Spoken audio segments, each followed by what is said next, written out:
international politics, gifts from former heads of state, honorary degrees, various paintings, sculptures, and tapestries from around the world.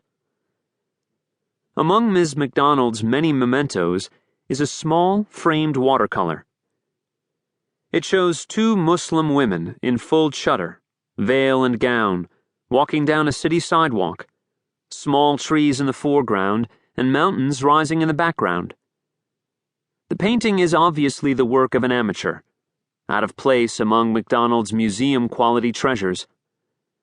I asked her about it.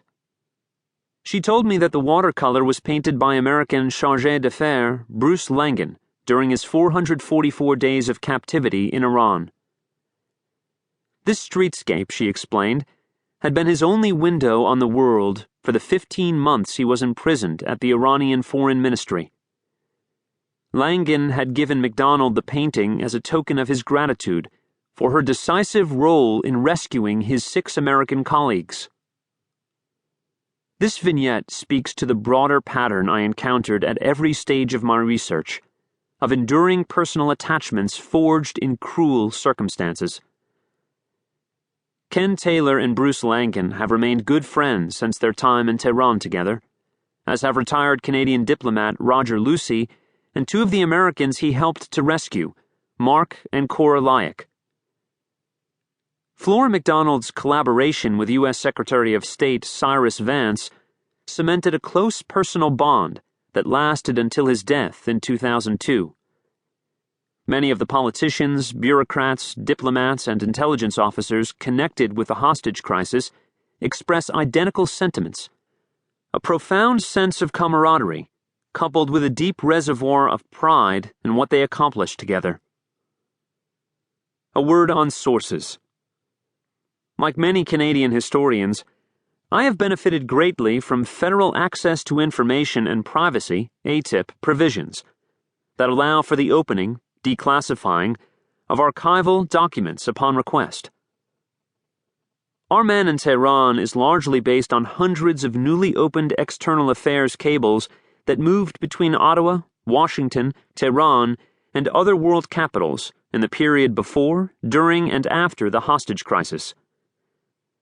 Because these cables were written in diplomatic language, terse declarative sentences, all in capital letters and without articles, the, an, I have reformed them slightly for ease of reading.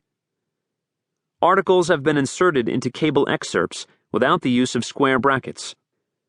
Thus, much of public reaction has focused on sponsor of resolution becomes much of the public reaction has focused on the sponsor of the resolution. I have also ignored the diplomatic convention of repeating the word not. Thus, embassy has not been affected becomes the embassy has not been affected. In every other respect, the sources cited in the endnotes conform to established scholarly standards. There is no invented dialogue in this book. Our Man in Tehran could not have been written without the help of others. It gives me great pleasure to acknowledge them here. Research funding was provided by the Ontario Arts Council, for which I am indebted. For putting themselves at my disposal early on in my research, I am grateful to Rodney Moore, Mark Entwistle, and James Hindman of Foreign Affairs and International Trade Canada, formerly the Department of External Affairs. My thanks go out as well to Paulette Dozois at Library and Archives Canada, LAC, Lisa Perry and Diane Simmerd of the Access to Information Division of LAC, Patrick Belanger and Joanne Valentine at the Foreign Affairs Library in Ottawa, Trish Johns-Wilson and Jackie Slater of the Bada Library at Trent University, and Karen Benakista, Heather Gildner, Denise Drabkin, Amanda Bisram, and James Burling of the Toronto Public Library. I am also grateful to James Carrick, Thomas Fisher, Les Harris, Deborah Hulley, Jean-Pierre Junot, Ramanand Kameneni, Arthur Milnes, Dennis Molinario, Dan Wright, R.K. Wright, James Yancey, and Shirley Young. Ken Taylor, Mark Lyack, Roger Lucey, and William Doherty took a keen interest in this project at every stage.